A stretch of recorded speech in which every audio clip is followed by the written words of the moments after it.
এইটি ছাত্রদেরকে ক্লাসে দেখাবে রেজাল্টের পরে, কারণ ছাত্র তখন নিজেকে অ্যাসেস করতে পারবে যে আমি এই কারণে কম মার্কস পেয়েছি। বলে না ওই স্যার তো কোনো মার্কসই দেয় না, আসলে তো পায় নাই, তাই না? এই জন্য আমি একটা জিনিস বলি আপনাদেরকে যে এই কাজগুলো মূলত আমাদের প্রাত্যহিক ডিউটি, তাই না, মার্কিং করা।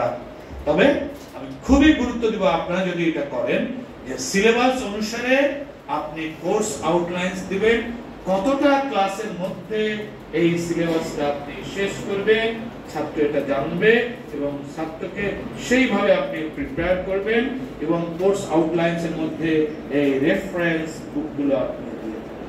আর রেফারেন্স বুকগুলোর মধ্যে আপনাকে সব সময় দেখতে হবে যে মুতাসনিফাতগুলো কোনটি, মুতাবার তাসনিফাত। আপনি এলোমেলো তাসনিফাত দিয়ে আপনার লাভ নেই। আপনি বাংলা বাজার করবেন, আপনারা বাংলা বাজারের তাসনিফাতগুলোকে পরিহার করবেন। এখানে মানে এখানে যাদেরকে নেওয়া হয় ভালো আলেম, কিন্তু ওরা পয়সার জন্য দেখে। আর এখানে প্রিন্টিং ছাত্রদেরকে সবসময় অভ্যস্ত করবেন মূল কিতাব কনসাল্ট করার জন্য। এই মূল কিতাব করার জন্য একটা দায়িত্ব প্রিন্সিপাল, সেটা হলো আপনার মাদ্রাসার লাইব্রেরিটাকে আপনি ইকুইপ করেন। আপনার মাদ্রাসার অন্যান্য খরচের মধ্যে সবসময় একটা খরচ করবেন কিতাবাদি কেনার জন্য, আধুনিক তাসনিফাত কেনার জন্য। আর আপনারা এখন অবাক হয়ে যাবেন, এই সমস্ত বিলাদে আরবি এগুলো তাদের যে আপনার এমবেসি গুলো আছে, প্রত্যেকটা এমবেসিতে আপনাদেরকে ফ্রি কিতাব দেওয়ার জন্য প্রস্তুত হয়ে আছে। আপনারা যোগাযোগ করেন, এই আপনাদেরকে কিতাব দিবে। আর আরেকটা জিনিস, ছাত্রদেরকে আপনারা শিখাবেন কিতাব কিভাবে মোতালা করতে হয়, ডিকশনারি কিভাবে মোতালা করতে হয়।